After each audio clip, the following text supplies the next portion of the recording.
So, whose idea was it to tour playing only Kyuss songs? Is it yours and someone else? No, it was my idea. The whole reason behind me doing this whole Garcia plays Kyuss piece is to help promote my solo record, Garcia versus Garcia. Yeah. It's coming out. I know I've said it before, but it's coming out next year. Hopefully the end of summer, beginning of fall. Not too familiar. I'm not sure if you're familiar with the Kyuss Queens of the Stone Age split EP. Sure. This is something kind of similar to, but it's live. Plus, if you kids didn't get a chance to see Kyuss back in the day, this is about as close as you're going to get, because I don't see Josh Homme calling me anytime in the near future and say, hey, I want to do some Kyuss shows. I love Josh to death. He's a dear friend and he's great. And but again, this is just something for me to help promote Garcia versus Garcia. So yeah, it's going to take a long time before you release the record, because you say it's for the next year, right, for the end of the summer. Yeah. So are you still writing new songs, or? No, I've got about a little over 40 songs. 40 songs? That I've kind of compiled throughout my career, and it's just going in and actually recording them. I've been wanting to do this ever since I was like 17, 18 years old, so it's finally time to get this monkey off my back and do it. So because you have all these bands, Slow Burn, Hermano, Unida, I mean, what else, you name it, but why didn't you start a consolidated career with any of these bands? Because you still want to get this monkey off your back with a solo record. Yeah. What's wrong with playing in a band, or? No, there's nothing wrong with it. I mean, after the demise of Kyuss, I jumped on the very first thing that I saw some potential with. Slow Burn, Brady, Chris, Damon, those guys, and it was short-lived. What can you say? And sometimes, either bands work out or they don't work out. I mean, it's hard. It's a hard business to be in. A lot of people survive and a lot of people don't. And unfortunately, Hermano is still in an idling position. I think Hermano will always still be around. Unida, on the other hand, is kind of something like Slow Burn, where it's like kind of a constant idling position. But it's hard. You hope that when you go into a relationship with another person that it works out. Sometimes it always doesn't. But hey, look, a lot of good things have come out of the demise of Kyuss. I mean, you look at the Desert Sessions, you look at Queens of the Stone Age, you look at Brent, New York, you look at Mondo Generator, you look at right, a lot of great bands have come out of the demise of Kyuss. So, I'm very fortunate to have played with such great musicians in the past. All the guys that I played with, I still talk to from time to time, whether it be on email or over the phone. Or I ran into Brent Bjork, not too long ago, and he got up on stage and did Green Machine and Gardenia. I mean, that's the type of relationship I have with my friends. And again, it's to share the stage again with Brent was phenomenal. And come France on Sunday, Alfredo's going to be there, Nick's going to be there, Brent's going to be there, I'm going to be there. The only person that's not going to be there is Josh. And I love Josh to death. And I wish that I could, that me.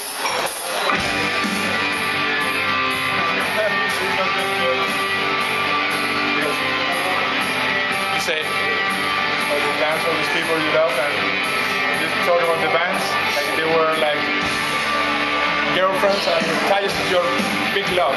That's right.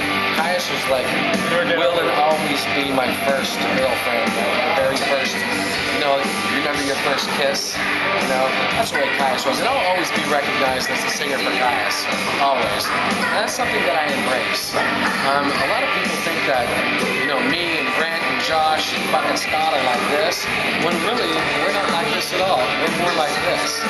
And I'm very happy about that. I mean, every time I see Grant, I hold Grant and Josh and Scott, I hold them up on a very high pedestal. They're great musicians. So I'm very lucky to have been involved with such great musicians. Sorry, I forgot my told me to ask you, because in this video you have in my space, say, I am the might remember me from Kyuss, Lover, Unida. You didn't mention Hermano.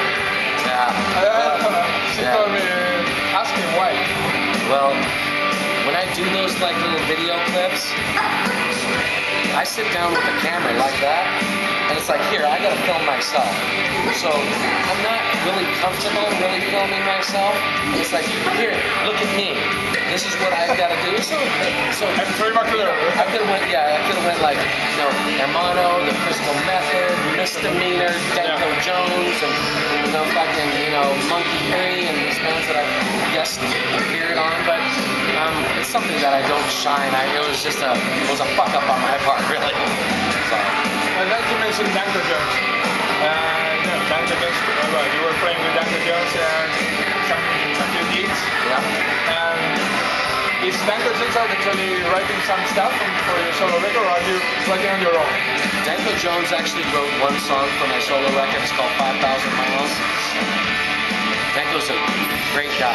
Yeah, he's a great composer. Yeah, he's a great singer, great songwriter, and I'm lucky to have been involved with him. I mean, he's an amazing artist, and to have him write a song for my solo record, was fucking honored. Yeah, how did you get acquainted with him? Sorry? How did you get to meet Dentro Jones? I mean, was he a fan of Kyuss or something, or did you just happen to run into each other in some Well, how was it? I initially got in touch with Denko, and I initially heard Denko's music through my manager, Ren. And we called up Denko Jones and asked him to send us his catalog because I wanted to hear his shit, you know. And I fell in love with him, you know. And when he asked me to sing on a record, you know, sing on his record, I was honored. I think Denko is more or less like what happened to Kyuss and your another project. And it's great music, but distribution is shit. And for some reason, people don't get to listen to Denko Jones for the same unknown reason. People never get to listen to Kyuss or Unida or Hermano. What's wrong with the distribution of this work? Yeah, you know, it's like a lot of journalists say, well, why did you guys make up, man? You guys were fucking right there. You were right there, right there. I'm like, and you know, everybody says, man, I can't believe you guys are blah, blah, blah, blah. Like, well, where the fuck was everybody when we were together? You know what I mean? So I don't know. You know, you know, either people get it or people don't get it, and you know how it is. It is what it is, and I think it's only a matter of time before Denko Jones takes over the world. I think that's my opinion. Because when we were 18, we were big fans of Kyuss at college, and we never got the chance to be in Europe in one of your concerts because we were playing in Europe, the last tour, but never got the chance. So, I mean, I would have liked to see you live then, but so we have the chance now. And one last question: you're used to playing in bands, so probably you write songs with all the musicians around you. But now that you're composing a solo record, how are you writing the stuff? On your own or with some friends? Or the Denko Jones songs, 5,000 Miles is going to be in your García versus García record? Right, yes. You know, I don't think it's going to be like a Sinatra record. Everybody writes songs for you. No, I've got a very small list of guitar players. Two of them, really, to be exact, that I've been writing with for years. And hometown friends, or hometown friends, yeah. And typically, what will happen is I play guitar very primitively. So if I have an idea, I'll give it to a professional and go, all right, because I'm not a guitar player, I'm a singer. You know? So I'll give them the idea, and then they'll really take it and move on it, you know. So that's typically how that happens. And sometimes I get song submissions, whatever. Say, you know, throughout all the years playing with all these musicians, I went, that doesn't work here, but it'll work on my solo record. So I took it and I put it in a fucking little jar in my garage and I left it there. You know, so that little fucking jar of songs is now like popped open, and I gotta go back and revisit some of these songs. And I can't wait, man. It's gonna be great.